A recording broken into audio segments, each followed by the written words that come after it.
Baik pemirsa, sebelum kita lanjutkan diskusi kita malam hari ini, kami akan ajak Anda untuk melihat bagaimana respon ataupun tanggapan para orang tua atau masyarakat khususnya di Jawa Barat melihat rencana kebijakan dari Gubernur Jawa Barat Deddy Mulyadi yang akan memasukkan siswa bermasalah ini ke barak militer. Bersama dengan rekan kami, Cepi Kurnia. Selamat malam Cepi, silakan.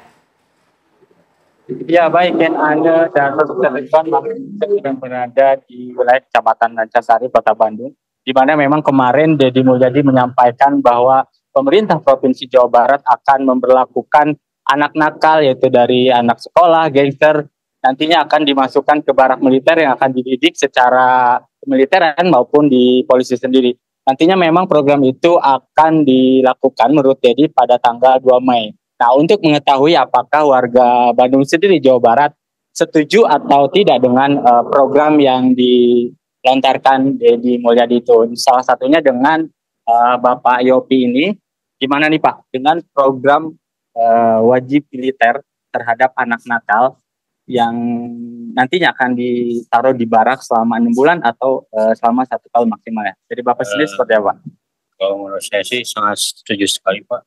Jadi dapat memperkecil gerakan mereka, jadi masyarakat lebih tertib, jadi lebih aman di sini gitu Pak.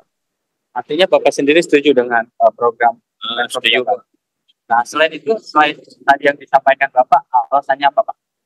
Ya untuk satu ya untuk mendidik kayak anak sekolah, kebanyakan gangster tuh kebanyakan anak sekolah ya. Jadi sangat setuju sekali. Jika anak Bapak sendiri ditaruh di barak dan dididik secara militer, artinya Bapak setuju? Setuju, kalau misalnya dia berbuat salah ya pasti saya setuju sekali. Baik, itu Kenane yang salah satu warga yang setuju. Untuk salah satu warga lainnya kita tanyakan apakah setuju dengan program pemerintah Provinsi Jawa Barat itu. Ini dengan Bu Susanti. Nah, Bu, kemarin Pak Deddy sendiri melontarkan program akan menaruh anak nakal, gangster dan sebagainya di barak militer. Nah, Ibu sendiri gimana nih, Bu? Kalau gangster ya Ibu setuju sih, tapi kalau anak baik mah nggak setuju kalau ditaruh di sana. Nah, kalau misalnya anak Ibu sendiri ditaruh di barak, setuju apa enggak? Nggak setuju kalau anak Ibu disanain, karena anak Ibu mah baik. Nah, kenapa alasannya nggak setuju? Nggak setuju, takutnya ya jauh dari orang tua aja, jadi nggak setuju. Selain itu? Ya takut aja Ibu mah gitu kan, dulu orang tua Ibu juga kan ABRI, jadi kata Bapak tuh anak-anak jangan ikutan ABRI gitu, jadi takut sampai sekarang. Ini jadi alasan Ibu ketika anak tidak setuju ditaruh di barak. Iya, gitu.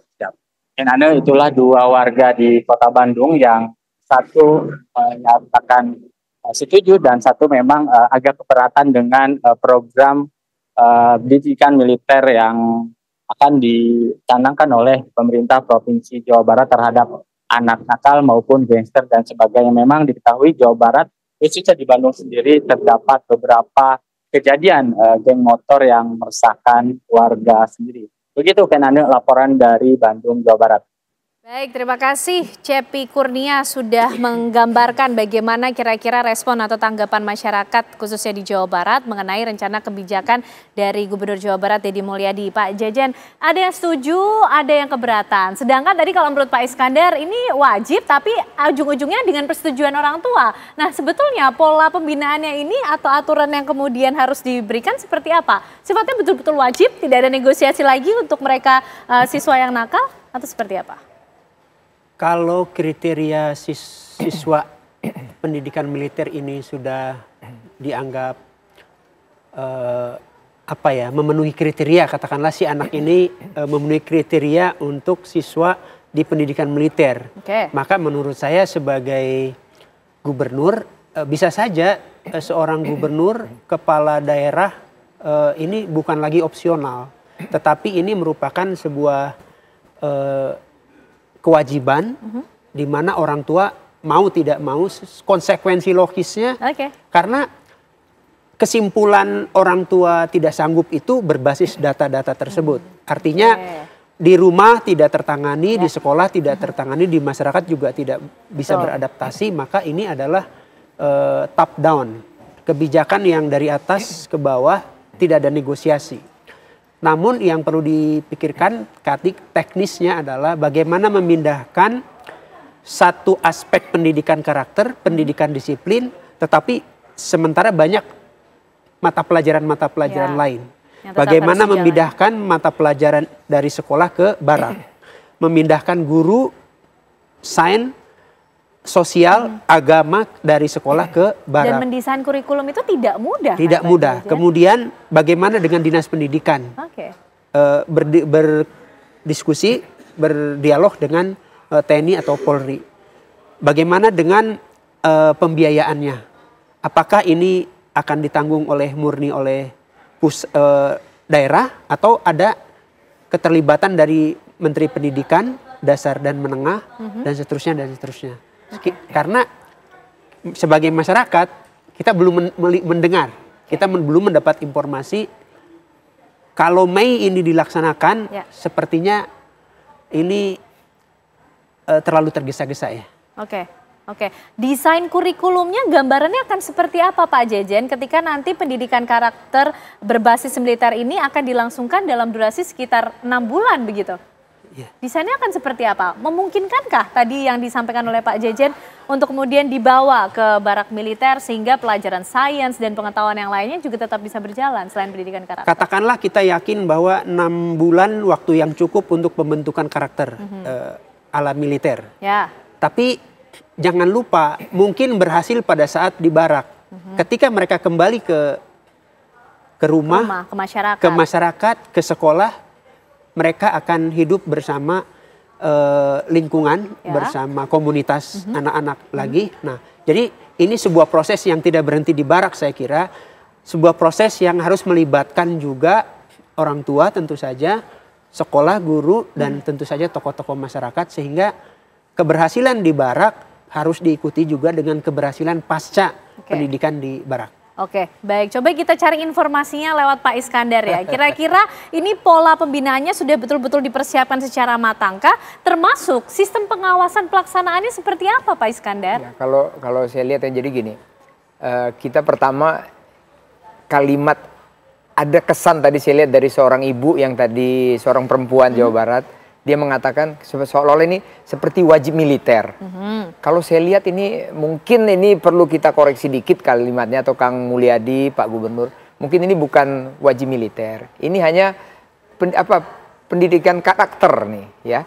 Karakter itu apa sih sebenarnya kalau kita bedah itu kan masalah disiplin, masalah tanggung jawab, masalah sayang dengan sesama, menghargai. Nah, ini kalau kita lihat anak-anak remaja sekarang, bukan semua remaja ya, ini saya respect sama semua remaja yang ada di seluruh Indonesia ya. Bukan semua saya katakan di sini ya. Boleh kita katakan kalimat yang populer apa? Oknum lah. Oknum remaja ya. Ini mereka-mereka ini yang perlu kita kembalikan kepada jalan yang benar. Itu dia sebenarnya. Jadi bukan wajib militer kita hajar dia latihan tembak-menembak, enggak kok. Ini bagaimana jam 5 pagi dia bangun. Bagaimana dia melipat, dia punya selimut. Mungkin di sana bagaimana kita menyuci baju sendiri. Aku nih 4 tahun ini nyuci baju sendiri. Akhirnya sekarang jadi disiplin gitu loh ya. Nah, sepertinya saya lihat itu. Menyayangi sesama. Dan nanti di sana, ini loh, negara kamu ini negara paling hebat nih di Asia Tenggara atau di Asia. Kalian calon pemimpin, pasti itu nanti disampaikan semua mereka.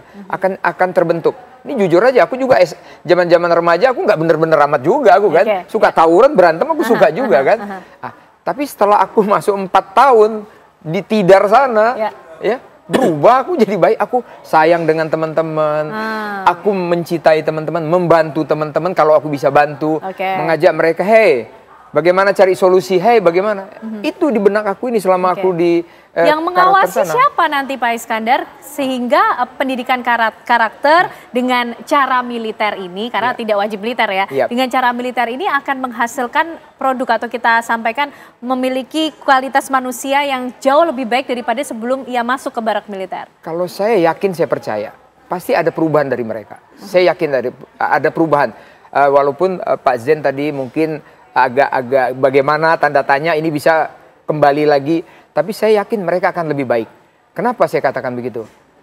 mereka nanti di sana yang tadi saya katakan akan dibuka semua wawasannya. Ini loh, kamu jadi calon pemimpin 2045. Bahkan mungkin mereka ini nanti bisa masuk ke tamat SMA, bisa masuk ke STPDN, itu kan calon pemerintah daerah, bisa masuk ke TNI, bisa masuk ke polisi semuanya. Karena dia sudah dibekali karakter nih loh. Aku bagaimana menjaga negaraku nih yang begitu luasnya.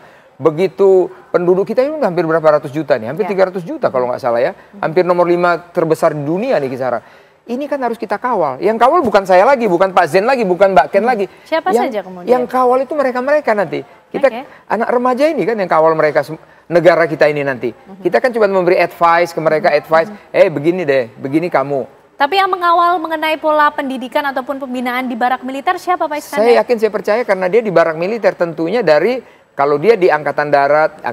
Kalau dia di polisi, pasti di polisi. Tapi tentunya pasti nanti ada kerjasama kan dengan Kementerian Pendidikan dan lain sebagainya. Itu mungkin Pak adalah yang jaga malam di sana tuh. Bareng-bareng biar kompak gitu. Baik, nampaknya persiapannya memang sudah mulai dipikirkan kok Pak Jejen ya dari kebijakan, rencana kebijakan yang akan dilaksanakan oleh Gubernur Jawa Barat Deddy Mulyadi. Yang perlu dipikirkan tadi kemudian bagaimana pola pembinaannya, desain kurikulum pendidikan, sistem pengawasan sampai juga pembiayaan. Betulkah kemudian akan bergulir tanggal 2 Mei informasinya 2025 ini? Kita tunggu nanti bersama-sama. Terima kasih Pak Jejen, Pak Iskandar malam hari ini sudah hadir di Apa Kabar Indonesia Malam untuk berdiskusi mengenai rencana kebijakan yang akan ditelurkan oleh Gubernur Jawa Barat Deddy Mulyadi. Sehat selalu Bapak-bapak semuanya. Terima kasih Mbak Ken, selamat malam.